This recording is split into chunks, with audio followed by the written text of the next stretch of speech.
संत शिरोमणि आचार्य गुरुवर श्री विद्यासागर जी महाराज की जय। और हम योग प्रणेता पूज्य गुरुवर श्री प्रणम्य सागर जी महाराज की जय।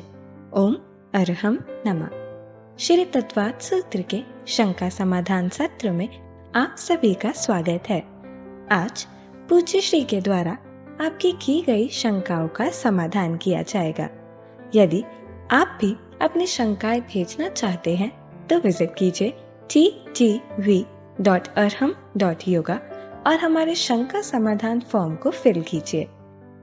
सत्र संबंधी शंकाओं का समाधान स्वयं पूज्य श्री करेंगे। इस कक्षा की सभी जानकारियां जानने के लिए आप हमारी वेबसाइट ttv.arham.yoga को विजिट कर सकते हैं। आप हमारे व्हाट्सएप ग्रुप भी ज्वाइन कर सकते हैं cut.ly/तत्वाद पर। इस कार्यक्रम के प्रसारण में पुण्याचक बनकर आप धर्म प्रभावना कर सकते हैं और पुण्यार्जन भी कर सकते हैं। आप टीम अरहम को 9810436940 पर संपर्क कर सकते हैं। चलिए पूज्य गुरुवर के चरणों में चलते हैं। नमोस्तु मुनिषी। मुनिषी सुधा जी जैन अशोकनगर से पूछ रही हैं, गुरुवर को मेरी बारंबार कोटि कोटि नमोस्तु। लोकांतिक देवों के विमान महाघोर अंधकार में हैं और वहाँ कोई छोटे देव मिलते भी नहीं हैं, फिर उनको सम्मान और पूज्यपना कैसे प्राप्त होता है?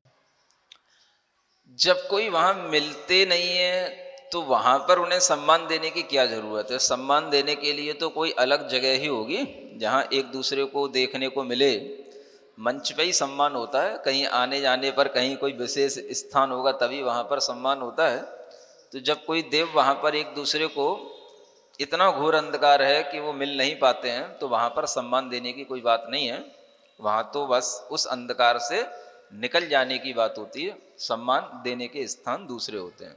नमोस्तु मुनिषी। जी प्रवंजना जी जैन अहमदाबाद से पूछ रही हैं, नमोस्तु मुनिवर। मेरी शंका यह है कि आपने चौथे अध्याय में देवों के बारे में बताया है, और ये जो क्षेत्रपाल, भौमिया और संवर, कमठ और भी जो देव हैं वो किस निकाय में आते हैं, कृपया बताने की कृपा करें। अब आपने जिस तरह से नाम लिए हैं वो सब मिक्सचर कर दिया सबको, है ना। सब बताए गए हैं। क्षेत्रपाल आदि ये सब यंत्र देवों में भी आते हैं। और जो आप कमठ आदि के नाम ले रहे हैं, तो कमठ कोई देव नहीं था। संबर जो देव था वो ज्योतिषी देव था। तो इस तरह से सभी देव अलग अलग निकायों के होते हैं। जो धर्णेन्द्र वगैरह हैं, पद्मावती हैं, भवनवासी देवों में आते हैं। इस तरह से सबके अलग अलग निकायों में इनकी गणना की जाती है, ऐसा ही जानना। नमोस्तु मुनिषी। मुनिषी लता शाह लेक मैरी से पूछ रही हैं, नमोस्तु गुरुदेव। शायक सम्यक्त्व चौथे गुणस्थान से हो सकता है, पर क्षायक भाव 13वें गुणस्थान में ही होगा, क्या ठीक समझा है हमने? ऐसा नहीं, ठीक नहीं समझा आपने। जहाँ से जब क्षायक सम्यक्त हो जाएगा तो उससे जो आत्मा में भाव उत्पन्न होगा उसका नाम भी क्षायक भाव ही कहलाएगा। ये ठीक है कि क्षायक भावों की जब हम गिनती करते हैं तो तब करते हैं जब आत्मा में सभी क्षायक भाव प्रकट हो गए हों। तो वो जो क्षायक भाव हैं वो 14वें गुण स्थान में आपके लिए गिनाए जाते हैं, सिद्धों में भी गिनाए जाते हैं। लेकिन क्षायक परिणाम, क्षायक भाव सम्यक्त संबंधी तो चौथे गुण स्थान से भी ग्रहण किया जाता है, उसमें कोई आपत्ति की बात नहीं है। नमोस्तु मुनिषी। मुनिषी वीरेंद्र कुमार जी जैन बुढ़ार जिला से पूछ रहे हैं, आकाश द्रव्य के दो भेद में अलोकाकाश के परिणमन में लोक के बाहर काल द्रव्य नहीं होने से कौन निमित्त है? हाँ, मतलब आपका प्रश्न यह है कि अलोकाकाश में कोई भी बाहर द्रव्य नहीं होता है, फिर भी उस आकाश द्रव्य है तो उसमें परिणमन तो होता ही है। तो वह परिणमन किस निमित्त से होता है? काल द्रव्य जो लोकाकाश के अंदर होता है वही काल द्रव्य अलोकाकाश के परिणमन में भी सहायक होता है। काल द्रव्य की अपनी क्षमता बहुत अधिक है। एक काल द्रव्य भी पूरे लोक के अंदर और अलोक के अंदर परिणमन कराने की क्षमता रखता है, ऐसा जानना। रिद्धि जी जैन दिल्ली से पूछ रही हैं, महाराज जी आपने बताया कि 6 द्रव्यों में पुद्गल के अलावा जीव भी रूपी हो सकता है, पर वो कैसे? 6 द्रव्यों में पुद्गल द्रव्य तो रूपी होता ही है, जीव द्रव्य भी कथनचित रूपी कहा जाता है। रूपी का मतलब है जिसमें पुद्गल द्रव्य के जो गुण हैं, स्पर्श रस गंध वर्ण आदि, वो पाए जाते हैं, वो रूपी होता है। यद्यपि जीव द्रव्य में अपने स्वभाव से इस तरह के गुण नहीं पाए जाते, लेकिन संसार दशा में बंद अवस्था को प्राप्त होने के कारण से उसका कर्म परमाणुओं के साथ में जो एक क्षेत्रावगाह बंध होता है, उस बंध के कारण से उसे भी कथनचित रूपी कहा जाता है, क्योंकि रूपी द्रव्यों का प्रभाव भी उसके ऊपर पड़ता है। इसलिए जीव द्रव्य को भी कथनचित रूपी के रूप में स्वीकार करना चाहिए, सर्वथा नहीं, ऐसा जानना। नमोस्तु मुनिश्री। मुनिश्री आयुष कुमार स्लीमनाबाद से पूछ रहे हैं, नमोस्तु गुरुवर, मेरी शंका है कि मस्तिष्क में गंभीर चोट आ जाए तो याददाश्त तक चली जाती है, अर्थात हमारा ज्ञान मस्तिष्क में स्टोर हुआ समझा जाए। यदि ऐसा है तो अगले जन्म में जाति स्मरण संभव कैसे हो पाता है? कृपया समाधान। मस्तिष्क जो है वो शरीर की एक संरचना का पार्ट है, और जो स्टोरेज का काम होता है, वो स्टोरेज जो है वो आपकी मेमोरी में नहीं होता, वो होता है आत्मा के अंदर कर्मों के थ्रू। तो स्टोरेज कोई भी चीज़ का, चाहे वो आपके संस्कारों का हो, कर्म का हो, ज्ञान का हो, वो आपकी मेमोरी में नहीं रहता, वो होता है आत्मा के साथ जुड़े हुए कर्मों के संबंधों के साथ में। तो जब आपके दिमाग पर चोट लगती है तो ये समझना चाहिए कि हमारा वह ब्रेन जो इस बॉडी के साथ में जुड़ कर के काम कर रहा था, उसका कनेक्शन टूट गया, और उसके कारण से जो हमारी स्मृति थी, वो स्मृति का जो संबंध था वो कट ऑफ हो गया।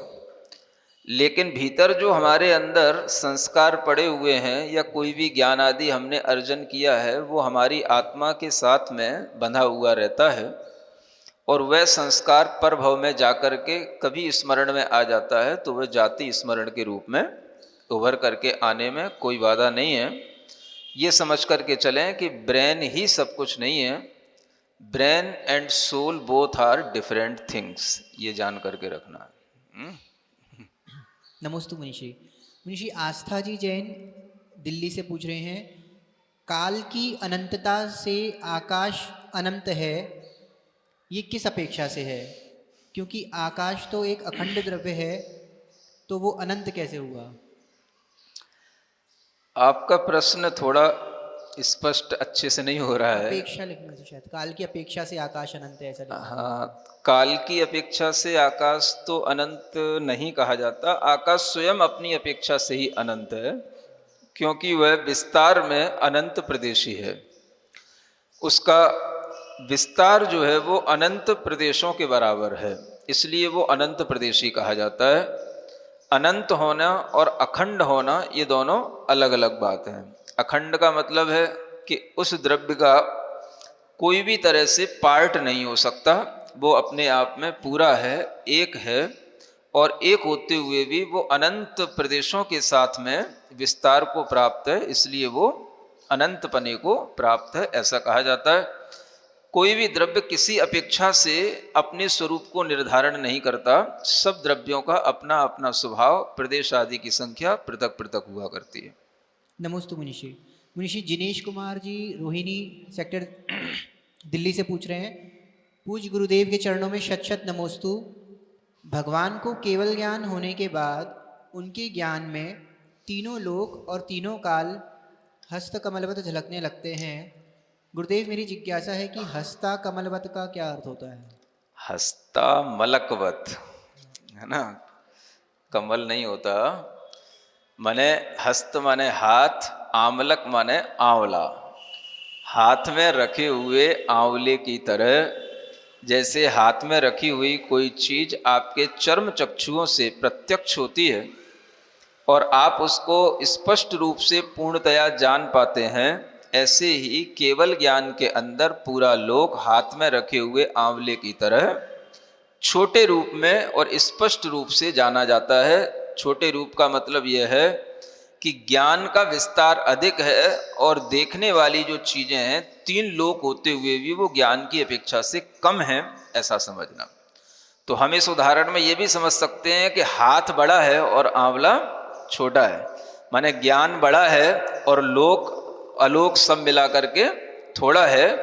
इस तरह से यह ज्ञान के माध्यम से इन ज्ञेयों को जानने के लिए ये उदाहरण दिया गया है। आस्था जी जैन नई दिल्ली से पूछ रही हैं, नमोस्तु गुरुदेव, जब ये कहा गया कि जीव द्रव्य के परिणमन में पुद्गल द्रव्य कारण है, तो काल द्रव्य भी तो कारण है ना, ऐसा प्रश्न चिन्ह।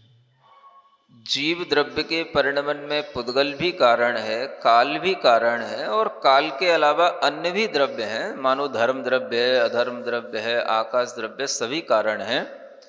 इससे आपको ये जानना है कि कभी भी एक कारण से कार्य नहीं होता है, अनेक कारणों के मिलने पर एक कार्य का संपादन होता है। इसलिए अनेक सहयोगी कारण, सहकारी कारण एक द्रव्य के परिणमन में हमेशा हमेशा न्यूट्रल होकर के अपना एक तरह से कंट्रीब्यूशन करते रहते हैं, ये हमें समझना चाहिए। नमोस्तु मुनिषि। मुनिषि सुवर्णा जी जैन कोल्हापुर से पूछ रही हैं, विग्रह गति में आत्मा क्या जानता और क्या देखता है? विग्रह गति में आत्मा क्या जानता है, क्या देखता है? जान तो यही रहा होगा कि मैं जा रहा हूं एक गति से दूसरी गति में जाने की क्रिया हो रही है। तो आप ये भी समझ सकते हैं कि जो जानने की क्रिया है और जाने की क्रिया है, ये दोनों ही क्रियाएं एक धातु के माध्यम से भी बन जाती हैं। माने जैसे जो जानने के अर्थ में, मतलब जाने के अर्थ में जो धातुएं आती हैं वो जानने के अर्थ में भी आती हैं। तो इससे ये जानना है कि जब वो विग्रह गति में जा रहा होता है तो जा रहा है, तो बस उससे यही अनुभूत हो रहा है कि मैं जा रहा हूं। अब वो उसे जानने में ये नहीं आएगा कि मैं कहां जा रहा हूं, क्या देख रहा हूं, क्योंकि देखने के लिए वहां पर कोई चक्षु नहीं लगे हुए हैं।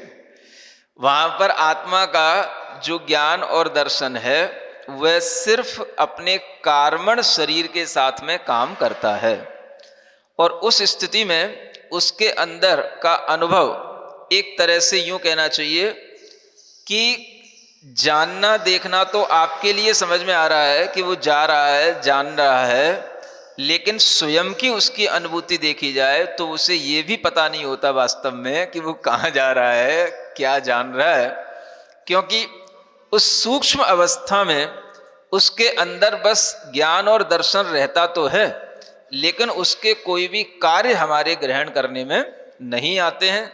उनका अनुभव भी उस आत्मा को कहना चाहिए शून्य की तरह है, ना के बराबर होता है। जैसे एक इंद्रियों में कोई भी ज्ञान उनके लिए यही नहीं बताने को होता कि वो हैं भी कि नहीं भी हैं, उसी तरह से उन जीवों का सूक्ष्म परिणमन होने के कारण से वहाँ जानने देखने में कुछ नहीं आता पदार्थों की अपेक्षा से, लेकिन स्वभाव की अपेक्षा से ज्ञान दर्शन गुण अपना कार्य करता रहता है, ऐसा उसको जानना। नमोस्तु मुनिषि। प्रभाजी जैन कर्नाटक से पूछ रही हैं, नमोस्तु गुरुवर, गुरुदेव, परमाणु और प्रदेश में क्या अंतर है? अच्छा प्रश्न है। परमाणु और प्रदेश वैसे तो एक जैसे समझ में आते हैं, लेकिन इनमें अंतर भी होता है। यूं कह सकते हो आप कि जैसे परमाणु जितनी जगह घेर रहा है वही प्रदेश कहला रहा है, तो एक तरह से सोचने में आता है कि परमाणु ही प्रदेश हो गया। लेकिन ये जानना कि परमाणु एक द्रव्य है और प्रदेश जो है उस द्रव्य को नापने की एक यूनिट है, इकाई है। तो परमाणु एक होते हुए भी उस परमाणु के अंदर भी कई परमाणु समा सकते हैं, लेकिन उसकी जो इकाई रहेगी प्रदेश, वो प्रदेश जो है वो एक ही रहेगा। यानी एक प्रदेश में एक परमाणु के साथ साथ संख्यात असंख्यात अनंत परमाणु भी समा सकते हैं। तो अनंत परमाणुओं का भी एक प्रदेश हो सकता है। ये प्रदेश उसकी इकाई हो गई, परमाणु द्रव्य हो गया। तो द्रव्य को अलग समझें और उसको नापने की जो इकाई है उसको हम अलग समझें। इन दोनों में इसी तरह का ये डिफरेंस करना चाहिए। इनका दूसरा प्रश्न भी ऐसे ही है। गुरुदेव, लोकाकाश तो असंख्यात प्रदेशी है, उसमें अनंत प्रदेशी पुद्गल और अनंतानंत जीव कैसे समाये हुए हैं? ये तो बताया गया है, वो सब आकाश की अवगाहन शक्ति के कारण से भी और पुद्गलों की भी अवगाहन शक्ति के कारण से भी उसमें अनंत चीजें समा जाती हैं। ये उसकी अवगाहन शक्ति का प्रभाव होता है। नमोस्तु मुनिषि। सरला जी जैन पटना बिहार से पूछ रही हैं, त्रैबार नमोस्तु गुरुदेव। मेरी शंका है कि पुद्गल और परमाणु में क्या अंतर है? पुद्गल और परमाणु में ये अंतर है कि परमाणु तो पुद्गल होता है, लेकिन पुद्गल परमाणु भी होता है और कुछ और भी होता है ना।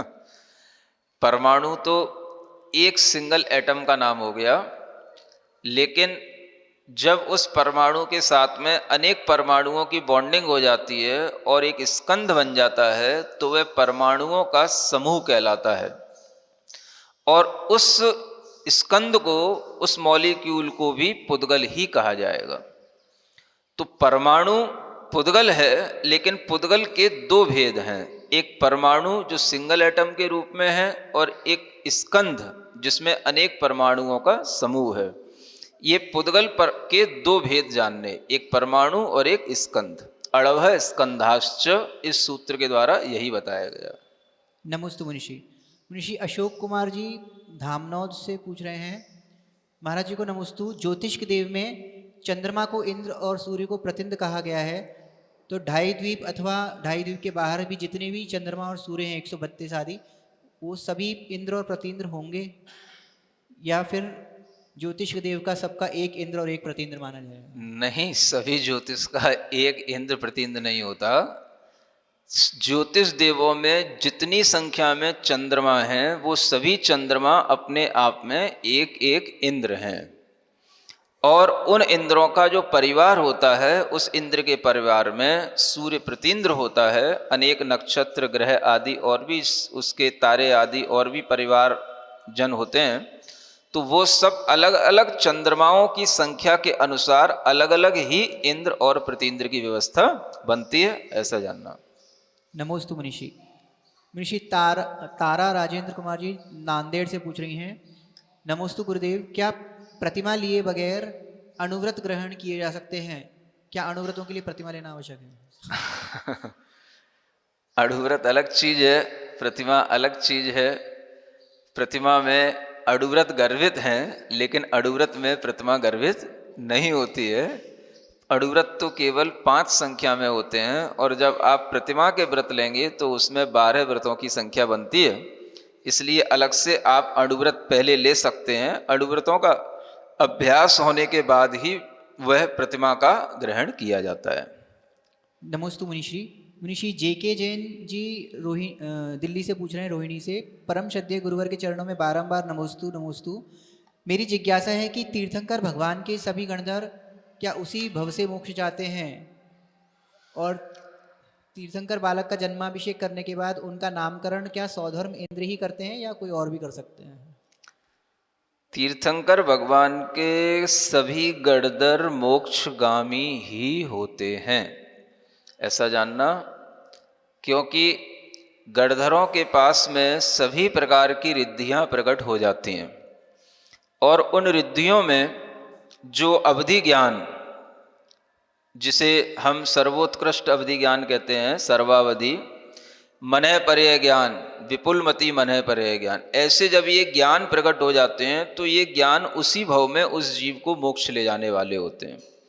इससे ये स्पष्ट हो जाता है कि जिन जीवों के अंदर इस तरह की ज्ञान की रिद्धियां आ जाती हैं, उनका नियम बनता है कि वो उसी भव से मोक्ष जाते हैं। और रही बात नामकरण करने की, तो अभी तक जितने भी पुराणों में जिन तीर्थंकरों के नामकरण का यह जो कार्य किया गया है, वह सौधर्म इंद्र के द्वारा ही अभिषेक के करते के समय पर उस सुमेरु पर्वत पर किया जाता है। यही जो है अभी हमें समझना है, इतना ही हमारे पास में अभी आगम उपलब्ध है। सिरिजिणवाणी जग कल्याणी जग जन मदतम मोहरी जणमण हारी गढ़हर हारी जम जरा भव रोग हरी तिथ्य राणम दिव्य झुणिम जो पड़ई सुणई मय्ये धारई राणम सौख मणंतम धरिय सासद मोक्ष पदम पावई सासद मोक्ष पदम पावई।